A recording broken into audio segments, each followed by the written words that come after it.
Reuters, the Trump administration wants to fire up development of the U.S. offshore wind industry by streamlining permitting and carving out vast areas off the coast for leasing, part of its America First trademark policy to boost domestic energy production and jobs.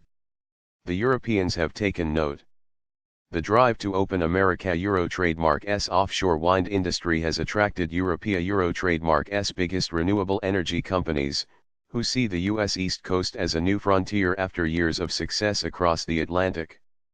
Less experienced U.S. wind power companies, meanwhile, have struggled to compete in their own backyard, according to lease data and interviews with industry executives. Many are steering clear of the opportunity altogether, concerned by development costs and attracted to cheaper options on land. The Trump administration hopes the industry will help supply power to the heavily populated Northeast, eventually creating American jobs in manufacturing turbines, towers and other components. Its efforts are part of a broader push to relax regulations and spur development across the energy complex. These would be American-produced energy, and American jobs said Vincent DeVito, Energy Policy Advisor to Interior Secretary Ryan Zinke. It fits well with the America First agenda. For the moment, however, Euro trademark's renewable energy companies are the ones using the opportunity to advance their already sizable head start in offshore wind projects. Since 2014, European-backed companies have won all 8 of the U.S. government Euro trademark's competitive offshore wind lease auctions with aggressive bids that have pumped up prices into the tens of millions of dollars. Graphic: European firms dominate U.S. offshore wind leases, TMSNRT.R/207GTL. Bidding in an auction last year for nearly 80,000 acres off the coast of New York, for example, lasted 33 rounds with Norway Euro trademark's Equinor, formerly known as Statoil, eventually winning the lease for a record $42.5 million. An individual lease had never before sold for more than $5 million, according to public records. Europeans claimed another victory in May when a partnership between Copenhagen Infrastructure Fund and Avangrid, the U.S. arm of Spain Euro trademark's Iberdrola, won the largest ever U.S. contract for offshore wind power, in Massachusetts. Of the federal government's 12 currently active offshore wind leases, 7 are owned by European-backed companies, according to Bureau of Ocean Energy Management records. See graphic TMSNRT.R/207GTL.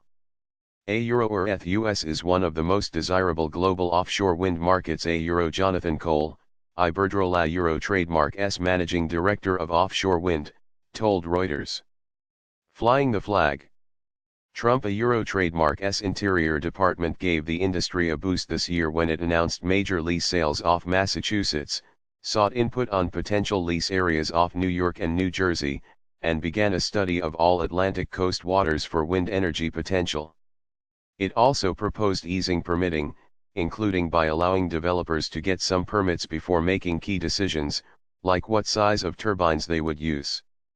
Such aggressive leasing and flexible permitting helped Europe become the world Euro trademark's largest offshore wind market, with thousands of wind turbines installed in the last 2 decades, and more than €9 billion in investment expected this year, according to trade group Wind Europe.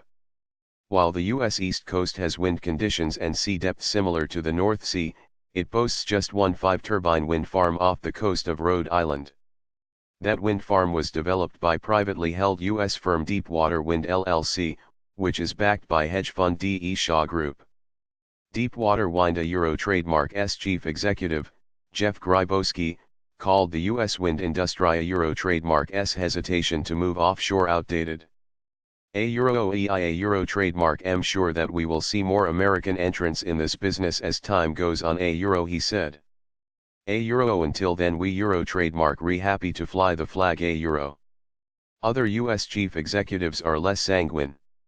Jim Rabo, CEO of leading U.S. renewable energy company NextEra, told investors on a recent conference call that development time of 5 to 10 years and uncertainty around permitting raised serious questions about prospects offshore. It is a moonshot in terms of building, in terms of finding people who actually know what the euro trademark redoing from a construction standpoint, euro Rabo said. Next Era, which owns 120 wind farms in the United States and Canada, did not respond to a request for additional comment. Those concerns are echoed across much of the U.S. industry. There are so many opportunities to do onshore, at substantially lower cost, said Mike Garland, the CEO of Pattern Energy Group. It makes more sense for us to be focused in that area. Foreign companies are not just dominating the offshore leases. Most of the early projects, according to executives, will rely almost exclusively on imports of everything from subsea cables to turbines that are not currently made domestically, meaning much of the work will be overseas. Components for deep-water wind euro trademark S5 turbines off Rhode Island, for example, were shipped from Spain, Denmark, and France, according to Grybowski. Their steel foundations were made in Louisiana. If construction demand picks up, the picture could change, according to a 2017 report by consultants BVG Associates Limited. The report said building 8 gigawatts of offshore wind projects by 2030 would likely justify making most turbine components on U.S. soil, helping support up 16,700 full-time jobs. The Interior Department euro trademark Estevito said he saw the possibilities firsthand during a visit to an offshore wind component manufacturing site in Copenhagen.